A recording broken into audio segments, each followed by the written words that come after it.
할렐루야. 오늘 하나님께서 또 우리들에게 은혜와 은총을 주시는 이 밤이 되시기를 바랍니다. 우리가 말씀을 함께 나누기 전에 오늘 좀 긴급 기도 제목을 가지고 우리가 함께 먼저 합심해서 부르짖는 또 기도하는 시간을 좀 가지기를 원하는데요. 우리 이용길 원로 목사님 오늘 갑자기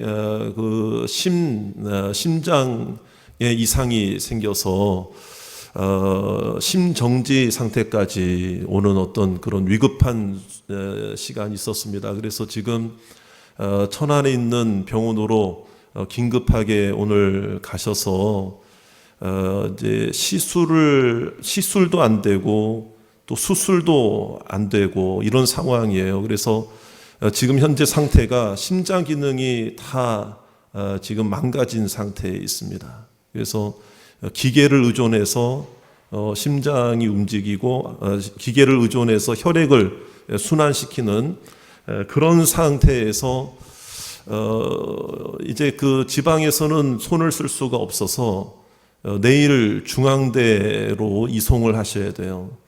지금 방법은 하나밖에 없다는 거예요. 심장을 이식할 수밖에 없는 상황이라는 거예요. 이거 굉장히 참 위중하고 이거 정말 우리가 기도하지 않으면 안 될 상황입니다.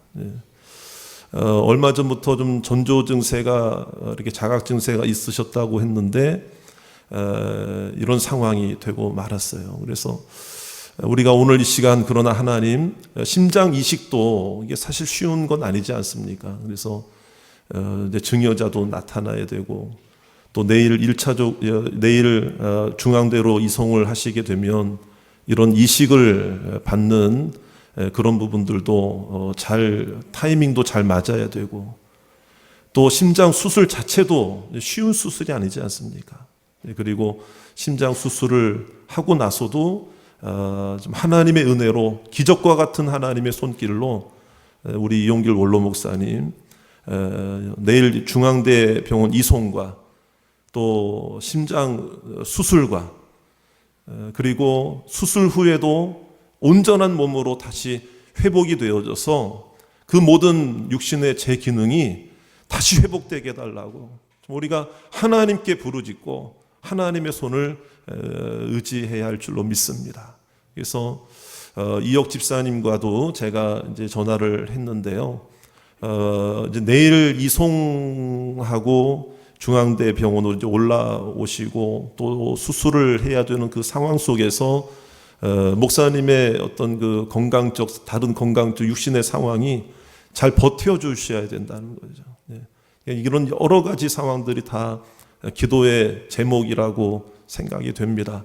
그래서 우리 원로 목사님, 하나님 오늘 우리가 함께 믿음으로 기도할 때 이 밤에 하나님 기적의 손길로 하나님이 심장이 되어주시고 하나님의 손길이 그 육신을 만져주셔서 오늘 하나님이 회복시켜 주시고 또 치료의 모든 과정과 또 모든 상황들이 정말 하나님께서 주시는 기적과 은혜 가운데 잘 진행될 수 있도록 주여 회복의 은총을 허락해 주시옵소서. 우리 다 같이 눈을 감은 채로 우리 다 같이 한 번 더 주님 앞에 간절한 마음으로 우리 이용길 원로 목사님의 심장 회복을 위하여 또 온전한 수술과 또 온전한 기증자가 또 나타나서 아버지 그 모든 치료가 조속히 이루어지도록 주여 버틸 힘과 이길 수 있는 힘을 공급해 주시옵소서. 다 같이 우리 주여 한번 부르짖고 간절한 마음으로 기도하시겠습니다. 주여, 오 하나님 아버지, 우리 사랑하는 원로 목사님을 위하여 오늘 이 시간 기도합니다. 아버지 하나님, 오늘 갑작스러운 심장에 아버지 하나님 심정지와 심장 이상으로 모든 심장의 기능이 다 망가진 상태에서 아버지 하나님 이제 기계를 의존하여 혈액을 공급하고 순환하는 그런 상황 속에 있습니다. 아버지 하나님께서 인도하여 주시고 역사하여 주셔서 아버지 내일 중앙대병원으로 이송을 하고 또 심장 아버지 하나님 기증자가 나타나 아버지 하나님 기증이 되어 하나님 그 심장을 이식받고 아버지 수술이 이루어지는 모든 과정들을 하나님께서 함께하여 주시옵시고 주여 간절한 마음으로 주님 앞에 부르짖으며 주님 앞에 기도하오니 주여 주님의 손길로 만져 주시옵소서. 주님의 역사로 함께하여 주시옵시고 아버지 하나님께서 기적의 손길로 붙잡아 주시옵소서. 역사하여 주시고 인도하여 주셔서 오늘 우리가 함께 기도할 때 아버지 하나님 기적적인 주님의 손길로 아버지 우리 원로 목사님을 하나님께서 붙잡아 주시고 소생케 하시고 일어나게 하여 주시옵소서. 주여 모든 심장이 아버지 하나님 모든 제 기능을 다할 수 있도록 주께서 역사하시고 인도하여 주시옵소서. 하나님께서 도와 주시옵시고 인도하여 주시옵시고 책임져 주시옵소서. 주님 도와 주시옵소서.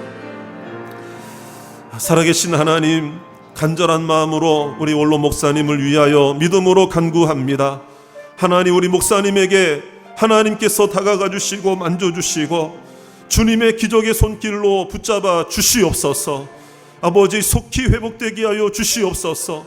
치료의 과정이 하나님의 은혜 가운데 순조롭게 진행될 수 있도록 주여 역사하여 주시옵소서. 하나님, 지금 중환자실에 있습니다. 하나님께서 그곳을 지켜주시고 보호하여 주시옵시고 내일 중앙대병원으로 이송을 할 때에도 주님께서 그 육신과 심령을 붙잡아 주시옵소서. 하나님, 심장 수술을 위한 이식을 위한 아버지 그 모든 과정들이 순적하게 이루어질 수 있도록 도와 주시옵시고 하나님, 망가진 아버지 고장난 심장 기능이랄지라도 정말 성령 하나님의 기적과 같은 손길을 의지하오니 이 시간도 붙잡아 주시고 만져주셔서 아버지 속히 회복되게 하여 주시고 부활의 은총으로 능력으로 붙잡아 주시옵시고 그 심장이 되살아나는 역사를 허락하여 주시옵시고 하나님께서 붙잡아 주시옵소서. 기적의 손길을 베풀어 주시옵소서. 우리 사모님과 두 아들 가정 기억하여 주셔서 옆에서 조급한 마음으로, 옆에서 초조한 마음으로, 옆에서 안타까운 마음으로 지켜보고 있을 것입니다. 하나님, 모든 가족들의 마음을 붙잡아 주시옵시고 기적의 손길을 경험하게 하여 주시옵시며 하나님께서 순적하게 치료하여 주시옵소서. 회복시켜 주시옵소서. 하나님께 모든 것 주님께 의탁드리며 예수 그리스도의 이름으로 기도하옵나이다. 아멘. 우리 성도님들 함께 합심해서 계속 기도해 주시기 바랍니다. 오늘 말씀에 보면 이 시편 시인도 환난 날을 떠나지 못하고 있습니다. 환난을 자신의 힘으로 물리치지 못하고 있어요.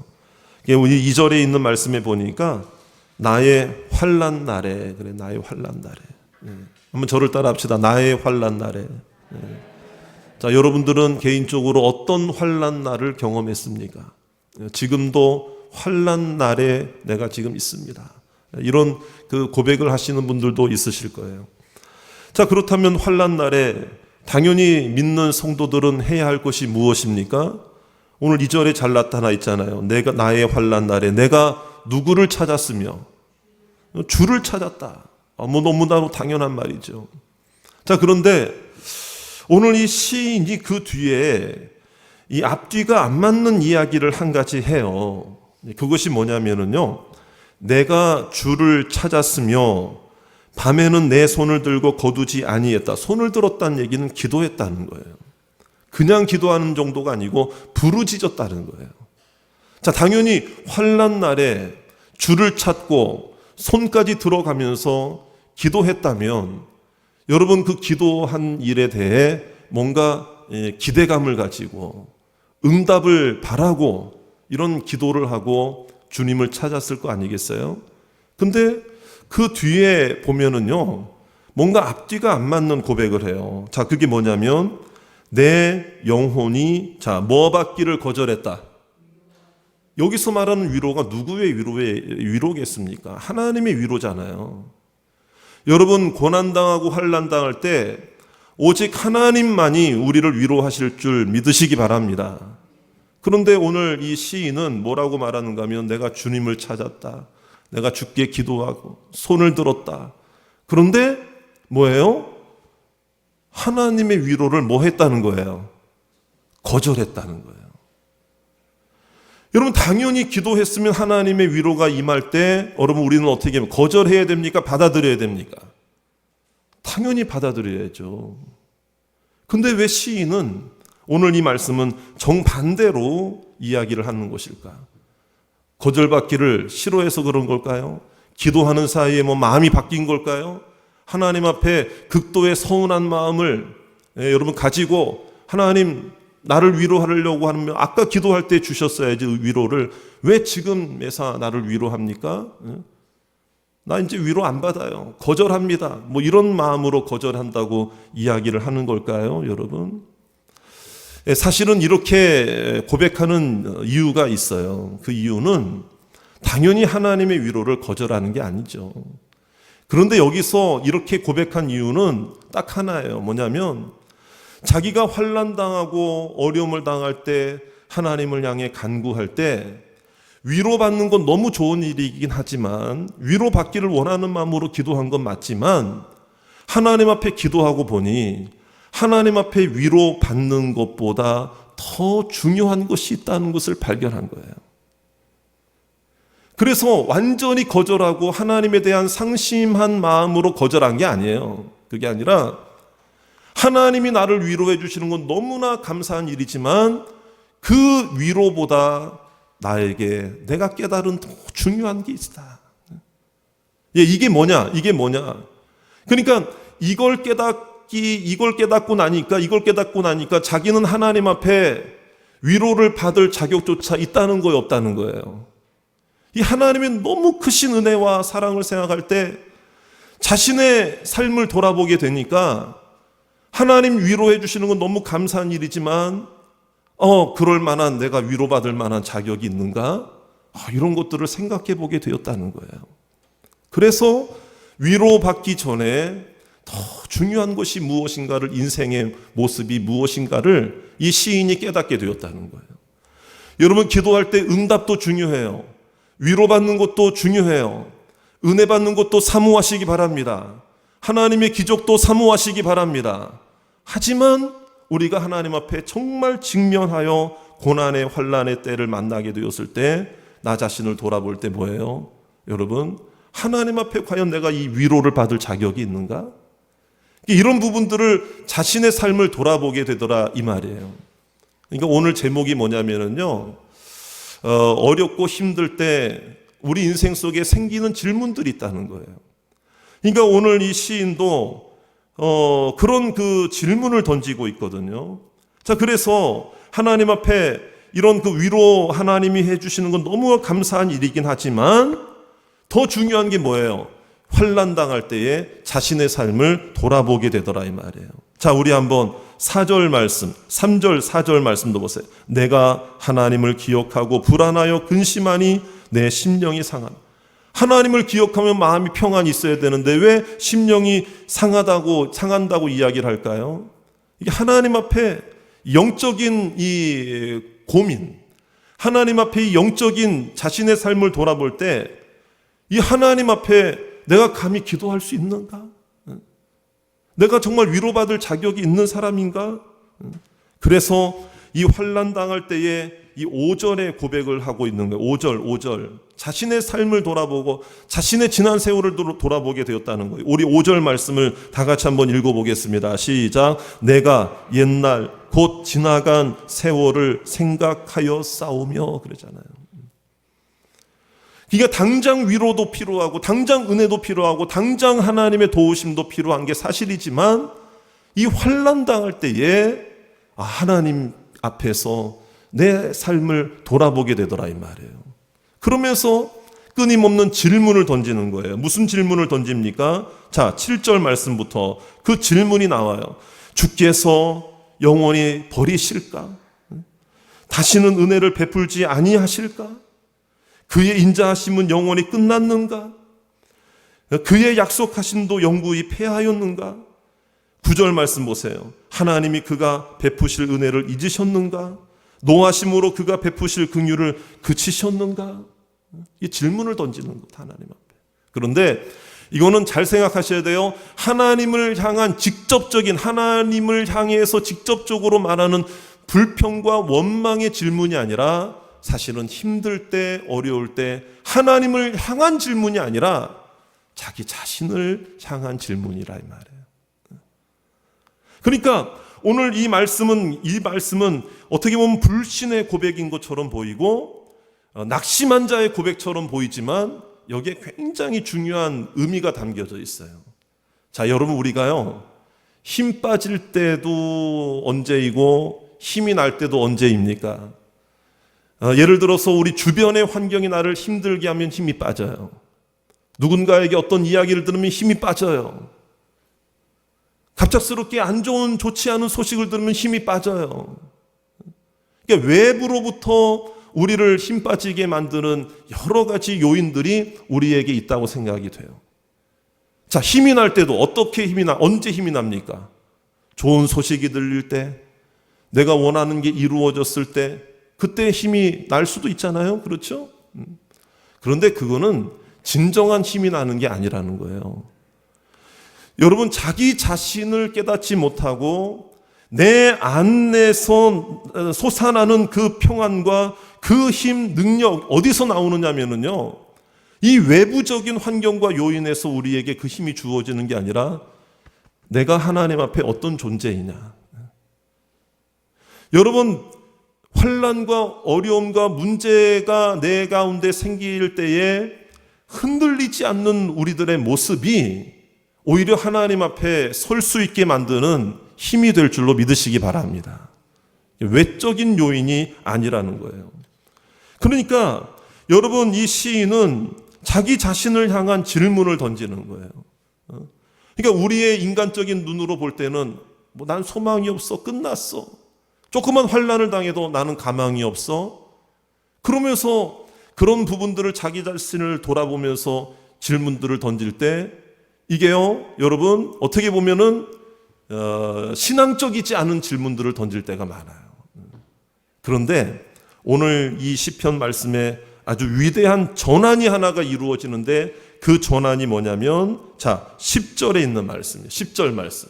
우리 10절 말씀 다 같이 한번 읽어보겠습니다. 10절입니다. 시작. 또 내가 말하기를 이는 나의 잘못이라 지존자의 오른손에 해. 11절. 곧 여호와의 일들을 기억하며 주께서 옛적에 행하신 기이한 일을 기억하리이다. 할렐루야. 나 자신을 돌아볼 때 결론을 내린 게 뭐예요? 수많은 질문들을 던지면서 결론을 내린 게 뭐냐면, 하나님 앞에 내가 죄인이구나 라는 걸 깨달은 거예요. 하나님 앞에 나는 잘못한 자요, 하나님의 은혜가 없으면 나는 가망이 없는 자요, 하나님이 아니었으면 나는 소망이 없는 자다. 그것을 깨닫게 된 거예요. 그러니까 인생이라고 하는 것은요, 반성문을 수백 장, 수천 장 쓴다고 변화되는 게 아니에요. 자신의 삶을 그냥 반성하듯이, 회고하듯이, 여러분 무슨 회고록을 100권, 1000권 쓴다고 인생이 달라지는 게 아니에요. 저를 따라 합시다. 하나님 앞에서. 소망이 없고 죽을 수밖에 없는 죄인인 내가 하나님 안에서 은혜를 받아서 지금 숨을 쉬고 지금 기도할 수 있고 지금 하나님을 찾을 수 있게 된 것이 결국에 그것이 은혜고 그것이 나를 새롭게 하는 하나님의 출발점이고 은혜요 기회인 줄 믿으시기 바랍니다. 그래서 진정한 회개와 진정한 은혜와 진정한 하나님께서 주신 소망은 우리의 삶을 새롭게 하는 거예요. 신앙생활이라는 게 여러분, 우리가 하나님 앞에 회개한다는 것이요, 너 잘못했잖아 그러면서 우리를 무조건 억누르는 그러한 것이 진정한 회개가 아니에요. 여러분, 성경은 분명히 우리들에게 말씀하는 건 뭐냐면, 회개하는 자에게는 새로운 평안과 새로운 삶이 열린다고 약속한 줄 믿으시기 바랍니다. 새롭게 하신다고 그랬어요. 율법은 뭐예요? 우리를 끊임없이 죄책감에 시달리게 하는 게 율법이잖아요. 그러니까 여러분, 율법은 뭐냐면 항상 우리를 하나님 앞에 죄책감을 가지게 하는 거예요. 율법은 그런 거예요. 그래서 우리가 뭔가 잘못했을 때 죄책감을 해결할 수 있는 게 뭐냐? 그래서 우리에게 그 율법은 우리에게 선언하는 게 뭐냐면, 네가 그렇다면 죄값을 치르면서 평생을 살아라, 이거예요. 그러니까 예배드리고 교회 나오는데 무슨 평강이 있고 기쁨이 있겠어요? 늘 하나님 앞에 잘못한 것만 생각나는데 조금만 이렇게 좀 잘못하고 조금만 어그러져도 말이에요. 너 죄인이잖아, 죄인이잖아. 그건 진짜가 회개가 아니에요. 여러분 평생을 여러분 죄책감 속에서 죄값을 치르며 산다고 생각할 때에 그 인생이 여러분 행복한 인생이 될 수 있습니까? 없죠, 여러분. 그래서 종교개혁 전에 제가 새벽 시간에도 그런 말씀 드렸는데요.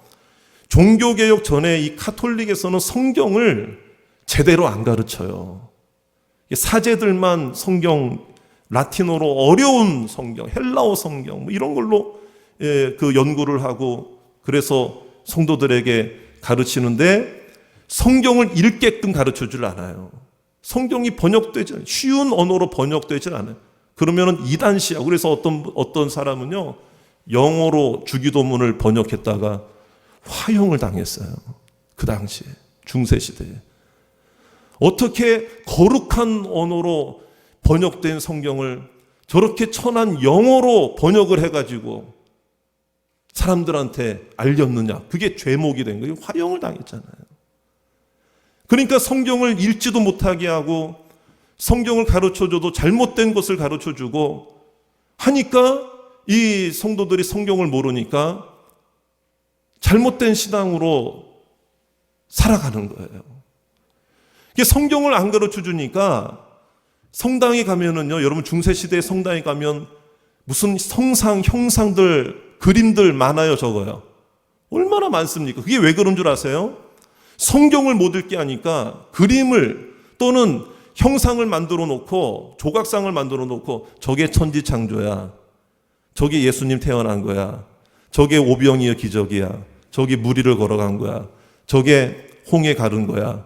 그림으로 다 보여주는 거예요. 말씀을 제대로 안 가르쳐줘. 그래서 여러분 대표적으로 세례 요한도 전했지만 예수님도 선포한 말씀이 뭐예요? 제일 처음 선포한 말씀이 뭐예요? 회개하라. 뭐가 가까웠느니라. 천국이 가까웠느니라. 그 말씀하셨잖아요. 그때 이 회개하라는 그 말을 여러분 이 카톨릭에서는 중세시대에 뭐라고 해석해서 가르쳐준 줄 아세요? 죄값을 치르며 살아라. 이걸로 가르쳐준 거예요. 그러니까 이 자신이 죄를 짓거든. 그러니까 이 죄 문제를 교회를 다니면서 죄를 짓거든요. 그 문제를 해결할 수 없으니까 그래서 고해성사 제도를 만들어 놓고 사제에게 가서 저 이런 죄 지었습니다. 그게 진짜 회개가 아니에요. 회개는 사람이 사람에게 하는 게 아니에요. 회개는 온전히 유일하신 우리 성부, 성자, 성령 삼위일체 하나님께만 하는 게 회개인 줄 믿으시기 바랍니다. 근데 사제 앞에 가서 회개를 해. 그건 회개가 아니에요. 그러니까 내가 이런 죄를 지었습니다. 그러면 그 사제가 뭐라고 그러는지 아세요? 그럼 그 정도 죄면은 죄값에 맞게끔 헌금을 얼마 해라, 어디 가서 봉사해라, 며칠간 수고해라, 며칠간 교회 나와서 뭐 해라, 어떤 예배 빠지지 말고 나와. 그런 걸 가르쳐 주는 게 그걸 보속이라고 그러잖아요. 가톨릭 용어로. 죄값을 치르라는 거예요. 그러면 또 거기 가서 열심히 죄값 치르는 일을 해요. 그리고 나 죄값 치렀다. 그러니까 나 사함 받았다. 그리고 마음이 평안해서 똑같은 죄를 또 짓는 거야. 그러면 또 회개, 또 고해성사하면 되니까. 그러니까 성경을 제대로 가르쳐 주지 않기 때문에 성도들을 죄값을 치르며 사는 자들로 이 불행한 인생으로 전락시키고 만 거예요. 율법주의죠, 여러분. 그러나 여러분 은혜는 무엇입니까? 복음은 무엇입니까? 예수 그리스도는 우리에게 어떤 분이십니까? 우리가 회개하는 것은 진정으로 회개하는 것은 죄값을 치르며 살게 하기 위해 회개하라는 게 아니라 여러분 하나님 주시는 은혜에 감사하며 평생을 살아가는 거예요. 할렐루야. 이게 다른 거예요, 여러분. 그러니까 오늘 이 시인은요, 죄값을 치르는 걸로 오늘 이 기도를 하는 게 아니라 진정한 회개, 하나님 만난 거예요. 그래서 인생이 여기서 변화된 거예요. 그래서 11절에 보니까 하나님을 기억합니다. 다시 고백하고 있잖아요. 12절에 보세요. 스스로 하나님 앞에 작은 소리로 읊조리며 그랬잖아요. 하나님의 일들을 읊조리며 기도하는 거죠. 하나님 앞에 모든 심령을 내어놓는 거죠. 율법주의와 죄책감 속에 죄의 값을 치르며 사는 인생으로 살겠다는 게 아니라 받은 은혜에 감사하며 주님을 기억하며 살겠다고 주님 앞에 고백하고 있는 것입니다. 하나님을 바라보는 거예요. 그래서 그 뒤에 있는 말씀에도 보면 하나님은 어떤 분이십니다. 하나님은 이런 분입니다. 하나님이요, 하나님이요, 하나님이요, 하나님은 이런 분입니다. 오늘 기도하는 저와 여러분들이 환난당할 때 인생에 어떤 질문을 던지십니까, 여러분? 다른 거 질문 던지지 마시고 하나님이 어떤 분이십니까에 우리가 집중하여 주님을 기억하고 주님께 외치고 죄책감 속에 죄의 값을 치르며 살려고 하지 마시고 받은 은혜에 감사하면서 하나님을 기억하고 하나님을 외치고 하나님을 생각하는 이 밤이 되시기를 주의 이름으로 축원합니다. 그래서 맨 마지막 절 보세요. 맨 마지막 절. 주의 백성을 20절 말씀에 우리 다 같이 한번 읽겠습니다. 시작. 주의 백성을 양떼같이 모세와 아론의 손으로 인도하셨나이다. 모세와 아론의 손으로 인도했다는 얘기는 인간의 손에 그냥 단순하게 맡겼다 이런 차원이 아니고 보이게 인도하셨다. 눈에 확인할 수 있도록 인도하셨다. 지도자를 세워서 하나님의 일꾼들을 세워서 복음을 전하게 하셨고 주의 일들을 나타내게 하셨고, 여기서 모세와 아론의 손은 그 인간의 손만을 말하는 게 아니에요. 무엇인가 모세가 손을 들 때 홍해가 갈라진 줄 믿습니다. 아론이 외칠 때에 복음이 증거된 줄 믿습니다. 이걸 우리들에게 보여주는 거예요. 그래서 오늘 우리가, 여러분, 우리도 수많은 질문이 있잖아요. 수많은 질문이 있을 때에 여러분 부정적인 질문하지 마시고요. 여러분 이 의심하는 마음으로 질문하지 마시고 오늘 나 자신을 돌아보고 내 평생의 삶을 돌아보고 앞으로의 평생의 삶도 하나님께 맡기시기를 바랍니다. 찬송하다 보면 주님의 능력이 임할 줄 믿습니다. 지금까지 지내온 모든 것이 하나님의 은혜인 줄 믿습니다. 앞으로도 은혜 가운데 살아가게 될 줄 믿습니다. 죄값을 치르며 살려고 하지 마시고 받은 은혜에 감사하며 기뻐하며 사시기를 바랍니다. 예수 그리스도를 찬양하며 사시기를 원합니다. 내 안에 사는 이가 주님이심을 믿으시기 바랍니다. 그런 믿음으로 승리하시고 우리에게 있는 위기, 환난, 어려움도 든든히 이겨내는, 넉넉히 이겨내는 우리 모든 성도들이 되시기를 주의 이름으로 축원합니다.